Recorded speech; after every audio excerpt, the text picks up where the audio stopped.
ग्रंथ साहब से यह वाणी आपने श्रवण करी है। सतगुरु रविदास महाराज जी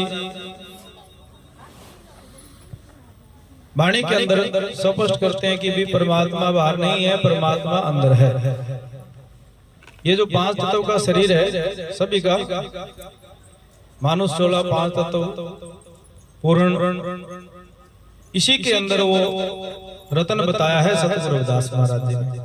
और सतगुरु रविदास महाराज नहीं, सतगुरु कबीर महाराज ने भी कहा है कि पानी में मीन प्यासी मुहे देखते सुन सुन आवे आसी।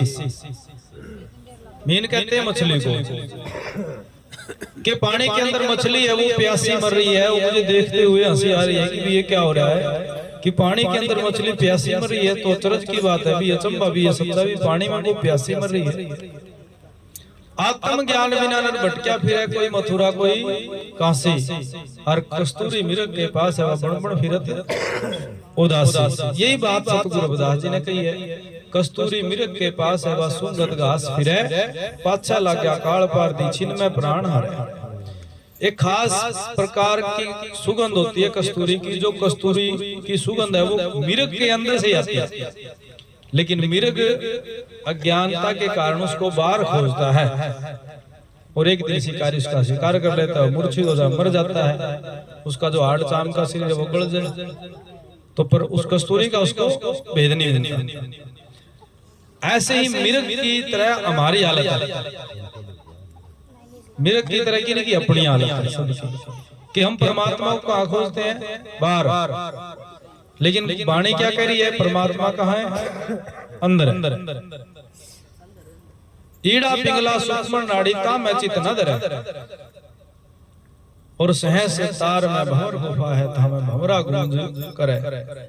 ये जो ईड़ा पिंगला महाराज ने बताई है, इसमें ध्यान देने चित धरने के लिए क्यों बोले साध संगत जी, आपका जो अनमोल रतन हीरा इसी इन्हीं नाड़ियों में श्वास आ जा रहा है। समझ रहे हो ना, श्वास आना जाना है श्वास का इसी रास्ते से। इसलिए महाराज कह रहे हैं ईड़ा पिंगला सूक्ष्म नाड़ी चित्ता में चितना धरा। ईड़ा पिंगला संभाव से सभी की व्यक्ति है श्वास पर रूप में, लेकिन जो भजन करते हैं, जो भजन करने वाले जो है, जिनकी सुषमना जो जागृत हो जाती है, सुषमना योग जो बन जाता है, तो उनके लिए महाराज ने विशेष किया। अभी सहस तार में भंवर गुफा है भंवरा गूंज करे, कि जो भजन करने वाला जीव है फिर वो उसका अनुभव करेगा जिसका जिक्र महाराज जी कर रहे हैं। न ईड़ा पिंगला तो सबकी बहरी है, एक को सूर्य नाड़ी के आ गया है, एक को चंद्र नाड़ी के, एक को ईड़ा, एक को पिंगला, एक को गंगा जमुना, ये सभी दो के नाम है। अब ये यहीं तक बात नहीं है, संतों ने जो ये श्वास आ जा रहा है इसको ना परम पारस बता दिया, श्वास को पारस भी बता दिया कि जो इसके साथ लग जोगे ना तो मुक्त हो जोगे।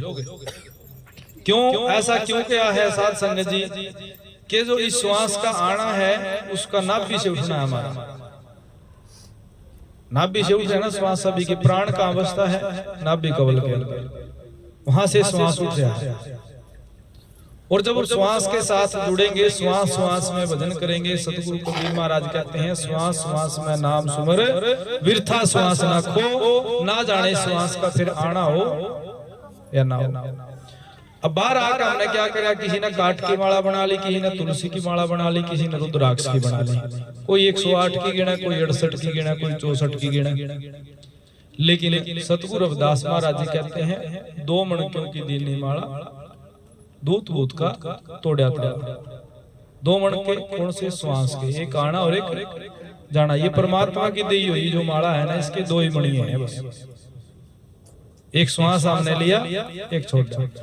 जब हम इस श्वास को समझेंगे तो सतगुरु रविदास महाराज जी कहते हैं ओहम सोहम की माला अपनी दिवस रहन श्वासों में जपनी, सतगुरु साहिब फिर मैं सहाय काल कष्ट की पीड़ा मिटाई।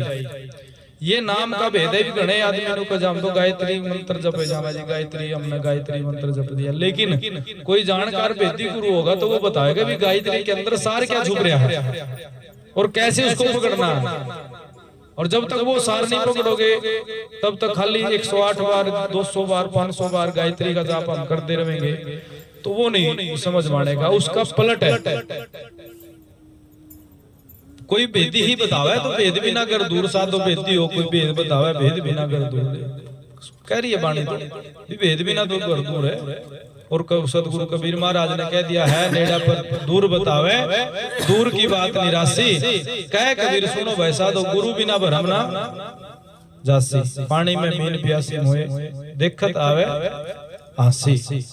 तो इसीलिए सत्संग को ध्यान से सुने, जो सत्संग का भाव है उसी हिसाब से आप सत्संग सुने।